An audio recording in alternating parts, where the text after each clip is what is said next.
Hello friends, welcome to study Vigyan Prakash. तो friends आइए शुरू करते हैं आज यानी कि 25 सितंबर के सभी इंपॉर्टेंट करंट अफेयर। और पहला क्वेश्चन होगा कि हाल ही में अंतर्राष्ट्रीय सांकेतिक भाषा दिवस कब मनाया गया, यानी कि इंटरनेशनल साइन लैंग्वेज डे। तो फ्रेंड्स ये मनाया गया था अभी हाल ही में 23 सितंबर को। तो ऑप्शन बी यहाँ पर आपका बिल्कुल करेक्ट है। तो इसकी थीम याद रख लो, इसकी थीम लगाई गई थी we sign for human rights. और इसी के साथ कुछ महत्वपूर्ण दिवस मैं आपको याद दिलाता हूँ। देखो, जो इस महीने का 18 सितंबर रहा, ये बहुत ही इंपॉर्टेंट डे रहा। क्यों? बहुत सारे डेज मनाए गए। मैं आपको कुछ बताता हूँ, जैसे कि एक तो आपको याद आ रहा होगा कि विश्व बांस दिवस मनाया गया था। इसके बाद अंतर्राष्ट्रीय तटीय सफाई दिवस मनाया गया था। नेक्स्ट मनाया गया था विश्व जल निगरानी दिवस। और अंतर्राष्ट्रीय लाल पांडा दिवस भी था। ये कब मनाया गया था? ये 18 सितंबर को ही मनाया गया था। अच्छा, ये बताओ कि अंतर्राष्ट्रीय शांति दिवस कब मनाया गया था? अंतर्राष्ट्रीय शांति दिवस, इंटरनेशनल पीस डे, तो ये मनाया गया था 21 सितंबर को। इसकी थीम क्या लगाई गई थी? थीम थी recovering better for an equitable and sustainable world. अच्छा, ये बता दो कि बधिरों का अंतर्राष्ट्रीय सप्ताह कब मनाया गया था? बधिरों का अंतर्राष्ट्रीय सप्ताह ये मनाया गया था 20 से लेकर 26 सितंबर के बीच में। इसकी थीम भी थी, थीम क्या थी? इसकी थीम थी सेलिब्रेटिंग थ्राइविंग डेफ कम्युनिटीज़, मतलब सेलिब्रेटिंग थ्राइविंग डेफ कम्युनिटीज़। ठीक है। और इसी के साथ आगे बढ़ते हैं। एशियन डेवलपमेंट बैंक ने यानी कि एडीबी ने वित्तीय वर्ष 2022 के लिए भारत की जीडीपी ग्रोथ को घटाकर कितना प्रतिशत कर दिया है? पहले ये कितना बताया गया था? आपको याद होगा, पहले ये 11% था और अब इसे घटाकर 10% कर दिया गया है। तो सही जवाब ऑप्शन सी होगा, यानी कि 10%। तो एशियन डेवलपमेंट बैंक के बारे में बात करते हैं, यानी कि एडीबी के बारे में बात करते हैं। मुख्यालय मिलेगा आपको इसका मनीला, फिलीपींस में। स्थापना हुई थी 19 दिसंबर 1966 में, 1966 में। इसके कुल सदस्य देशों की संख्या है कितनी? 67। 2 फरवरी 2007 तक प्राप्त जानकारी के अनुसार। और वर्तमान अध्यक्ष कौन है? Masatsugu Asakawa. और प्रथम अध्यक्ष कौन है? ताकेशी वाटानाबे, जो कि कहाँ से हैं? ये जापान से हैं। अध्यक्ष और प्रथम अध्यक्ष दोनों ही जापान से रहे। वर्तमान अध्यक्ष हैं मासात्सुगु असाकावा। आगे बढ़ते हैं। हाल ही में आईपीएल के इतिहास में एक टीम के विरुद्ध 1000 रन बनाने वाले पहले क्रिकेटर बन गए हैं रोहित शर्मा। ऑप्शन ए आपका बिल्कुल करेक्ट है। तो रोहित शर्मा ने अभी हाल ही में कुल 1000 रन बनाए हैं। किस टीम के खिलाफ? तो फ्रेंड्स ये टीम है, देखो, मुंबई इंडियंस के कप्तान है रोहित शर्मा। और वो आईपीएल में किसी एक टीम के खिलाफ 1000 रन बनाने वाले पहले बल्लेबाज बन गए हैं। तो अबू धाबी में कोलकाता नाइट राइडर्स के खिलाफ उन्होंने ये मुकाम हासिल किया है। और इस मैच से पहले रोहित शर्मा ने कोलकाता नाइट राइडर्स, इसको KKR भी कहते हैं, तो कोलकाता नाइट राइडर्स के खिलाफ 46.76 के औसत से 982 रन बनाए थे। और उनका जो स्ट्राइक रेट रहा वो 133.06 का रहा। फिलहाल इंपॉर्टेंट क्या है? इंपॉर्टेंट बस यही है कि आईपीएल के इतिहास में एक टीम के विरुद्ध 1000 रन बनाने वाले क्रिकेटर बन गए हैं रोहित शर्मा। रोहित शर्मा के बारे में याद रख लो कि ये मुंबई इंडियंस के कप्तान हैं और उन्होंने ये जो 1000 रन बनाए हैं वो KKR यानी कि कोलकाता नाइट राइडर्स के खिलाफ बनाए हैं। अच्छा, याद रखना कि आईपीएल में सबसे ज़्यादा रन बनाने वाले बल्लेबाजों में विराट कोहली पहले स्थान पर हैं। अब यहाँ पर 1, 2 और 3 तीनों नाम मैं आपको बताऊंगा। तो देखो, यहाँ पर सबसे पहले बात करते हैं विराट कोहली के बारे में। आईपीएल में सबसे ज़्यादा रन बनाए हैं किसने? विराट कोहली ने। उन्होंने 200 मैच खेले हैं और 200 मैचों में कुल 6081 रन बनाए हैं। आईपीएल में 6000 रन बनाने वाले इकलौते बल्लेबाज हैं। और शिखर धवन 5619 रन के साथ दूसरे नंबर पर हैं। तो दोनों आपको याद रखना होगा। और टॉप 3 में कौन है?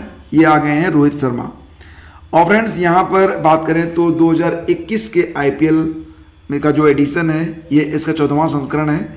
आयोजन इसका, देखो, इसे पहले भारत में आयोजित किया जा रहा था, लेकिन किन्हीं कारणों से, यानी कोविड-19 की वजह से इसे अब यूएई में आयोजित किया जा रहा है। पिछले साल 2020 में इसका जो 13वां संस्करण हुआ था, ये भी कहाँ पर हुआ था? यूएई में ही हुआ था। और इसको किसने जीता था? मुंबई इंडियंस ने ही जीता था। और आईपीएल का जो टाइटल स्पॉन्सर है वो कौन सी कंपनी है? तो ये वीवो है। अच्छा हाँ फ्रेंड्स, अब आपकी परीक्षाओं में समय बहुत कम बचा हुआ है, तो आप अपनी पढ़ाई को अच्छे से करते रहिएगा। और करंट अफेयर में अगर आपको दिक्कत आ रही हो तो आप हमारी ये PDF परचेज कर सकते हैं, जो कि आपकी बड़ी ही हेल्प करेगा। लिंक वीडियो के डिस्क्रिप्शन में है, एक बार चेक कर लीजिएगा।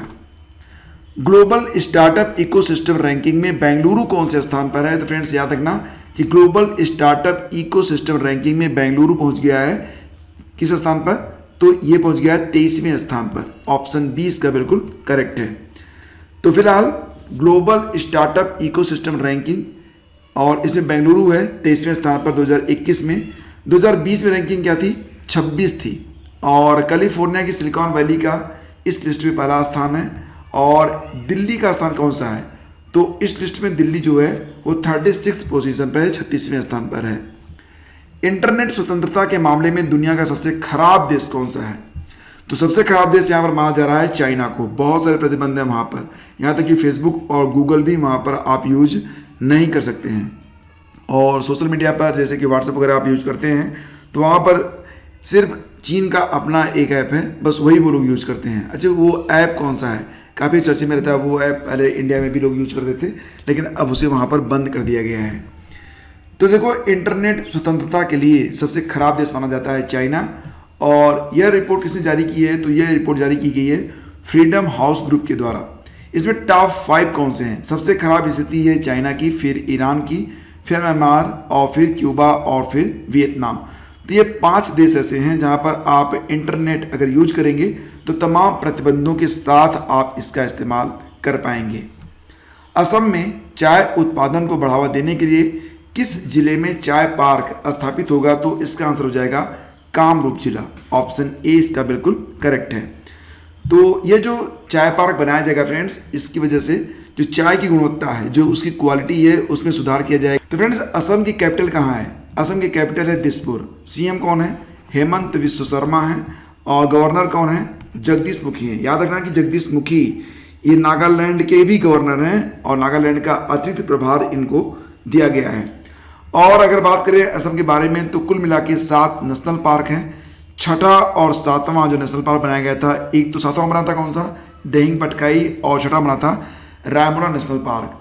तो जो रायमोना नेशनल पार्क है वहाँ पर गोल्डन लंगूर पाए जाते हैं, ये भी आपको याद होगा। ये भी याद रखना कि एक प्रश्न जो कि अक्सर परीक्षाओं में पूछा जाता है और वो असम से ही संबंधित है, तो याद रखना कि सतरिया नामक जो डांस है, ये क्लासिकल डांस है, ये असम से ही संबंधित है। अच्छा, ये बताओ कि भारत में कितने क्लासिकल डांस हैं? तो इनकी संख्या कुल 8 है। कौन कौन से हैं? एक तो कुचिपुड़ी है। कुचिपुड़ी का संबंध किससे है? आंध्र प्रदेश से है। इसके बाद आता है भरतनाट्यम, तमिलनाडु से संबंधित। फिर आता है मणिपुरी, तो मणिपुर। इसके बाद ओडिसी, उड़ीसा से संबंधित। और मोहिनी अट्टम और कथकली, इनका संबंध केरल से है। सतरिया के बारे में बताना था आपको कि सतरिया जो लोक नृत्य है, इसका संबंध असम से है। आगे बढ़ते हैं। हाल ही में किसे 2021 का चेंज मेकर पुरस्कार दिया गया है? तो ये पुरस्कार मिला है बांग्लादेश के निवासी फैरोज फैथा बीथर को। याद रखना है इसको। तो bill and Melinda Gates foundation द्वारा अच्छे स्वास्थ्य और कल्याण को बढ़ावा देने वाले उनके काम के लिए बांग्लादेश की फैरोज फैजा बीथर के चेंज मेकर अवार्ड से सम्मानित किया गया है। यह पुरस्कार उस व्यक्ति को सम्मानित करता है जिसने व्यक्तिगत अनुभव या नेतृत्व की स्थिति से परिवर्तन को प्रेरित किया हो। फैरोज फैजा मोनर स्कूल की सह संस्थापक हैं जो मानसिक स्वास्थ्य के क्षेत्र में सक्रिय एक गुमनाम ऑनलाइन प्लेटफॉर्म के द्वारा अपनी सूचनाओं को पहुंचाती हैं। यह युवाओं के साथ प्रशिक्षण कार्यशालाओं और बांग्लादेश में 24/7 ऑनलाइन मानसिक स्वास्थ्य प्राथमिक चिकित्सा सेवा के माध्यम से मानसिक स्वास्थ्य देखभाल के महत्व के बारे में शिक्षित करने का काम भी करती हैं। तो बात करते हैं चेंज मेकर पुरस्कार के बारे में फ्रेंड्स। तो चेंज मेकर अवार्ड ये यूनाइटेड नेशन के सतत विकास लक्ष्यों यानी कि SDG को प्राप्त करने की दिशा में प्रगति में तेजी लाने के लिए bill and Melinda Gates foundation के द्वारा स्थापित goal keeper global goals award का एक हिस्सा है। हाल ही में किस देश के PM को sustainable development goal progress award से सम्मानित किया गया है? तो इसका उत्तर हो जाएगा ऑप्शन डी यानी कि बांग्लादेश। तो बांग्लादेश के प्रधानमंत्री शेख हसीना को SDG प्रोग्रेस अवार्ड से सम्मानित किया गया है।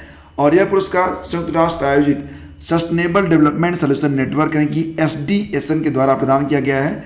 उन्हें गरीबी को समाप्त करने, ग्रह की रक्षा करने के साथ साथ सभी के लिए शांति और समृद्धि सुनिश्चित करने के लिए सम्मानित किया गया है। यह आयोजन सहस्त्राब्दी विकास लक्ष्यों, जिसको आप MDG कहते हैं, यानी कि मिलेनियम डेवलपमेंट गोल्स को प्राप्त करने के बाद सतत विकास लक्ष्यों SDG सस्टेनेबल डेवलपमेंट गोल्स की अगुवाई में राष्ट्र की सफलता की एक महत्वपूर्ण अंतर्राष्ट्रीय स्वीकृति है। तो यूनाइटेड नेशन SDG इंडेक्स के बारे में बात करें, जो कि हाल ही में जारी हुआ था, तो इसमें पहला स्थान मिला था फिनलैंड को, भारत का स्थान रहा था 120। जबकि नीति आयोग के द्वारा जो SDG इंडेक्स जारी हुआ था तो उसमें टॉप पर केरल रहा था, अंतिम जो नाम था वो बिहार का था। अच्छा, ये भी याद रखना कि सतत विकास अधिवक्ता ये चुने गए हैं भारत से, और इनका नाम क्या है? कैलाश सत्यार्थी। कैलाश सत्यार्थी का एक NGO है, उसका नाम कई बार एग्जाम में आता है, तो अगर प्रश्न पूछा गया तो उत्तर हो जाएगा बचपन बचाओ। बात करते हैं सतत विकास समाधान नेटवर्क के बारे में, यानी कि SDSN के बारे में।